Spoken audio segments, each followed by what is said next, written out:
आप श्री कृष्ण के सच्चे भक्त हैं, इसलिए इस वीडियो पर क्लिक किया है। आज की कहानी श्री कृष्ण और द्रौपदी की मित्रता की है, जो आपको सच्ची मित्रता का महत्व सिखाएगी। महाभारत के काल की बात है, जब पांडवों को अपने राज्य से हाथ धोना पड़ा था। दुःशासन कौरवों की सभा में द्रौपदी का चीरहरण कर रहा था। पांडव, जिन्होंने दांव पर अपना सब कुछ खो दिया था, असहाय बैठे थे। यह वह समय था जब द्रौपदी के पास कोई भी सहारा नहीं बचा था।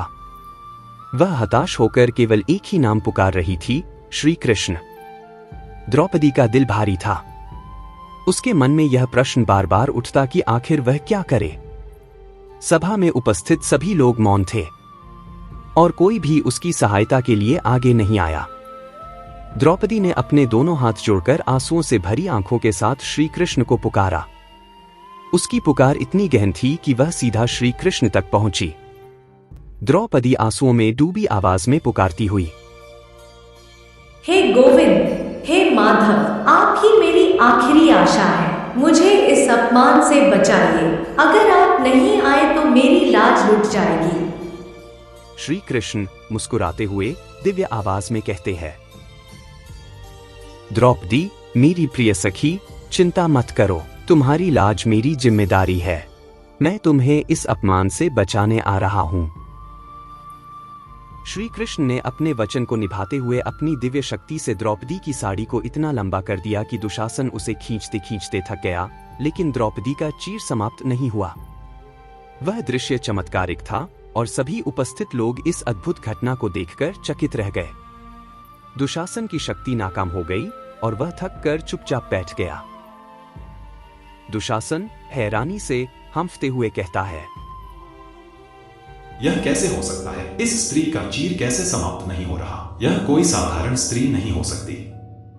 श्री कृष्ण मुस्कुराते हुए दिव्य आवाज में कहते हैं, द्रौपदी मेरी सखी है और उसकी रक्षा करना मेरा धर्म है।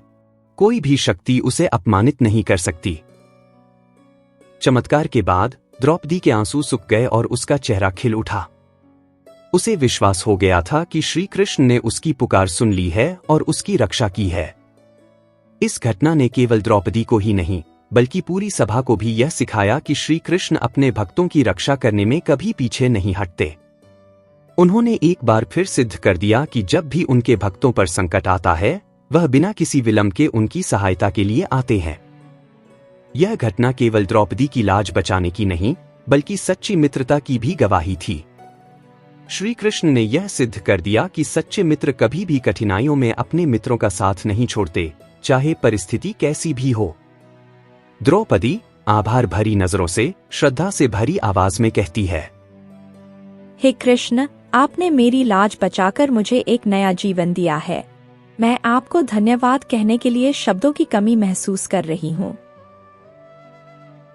श्री कृष्ण मुस्कुराते हुए दिव्य आवाज में कहते हैं, मित्रता में धन्यवाद की आवश्यकता नहीं होती द्रौपदी, यह तो मेरा कर्तव्य था।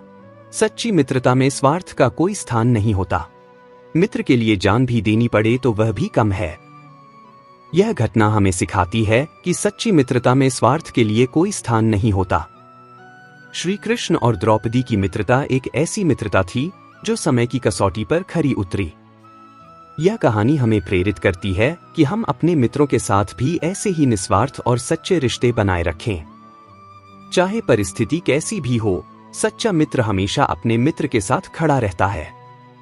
अगर आपको इस कहानी से प्रेरणा मिली तो वीर जी मोटिवेशन चैनल को सब्सक्राइब करें और अधिक प्रेरणादायक कहानियां सुनने के लिए हमारे साथ बने रहें। अंत में, क्या आप सच्ची मित्रता की पहचान कर सकते हैं? कमेंट करके बताएं।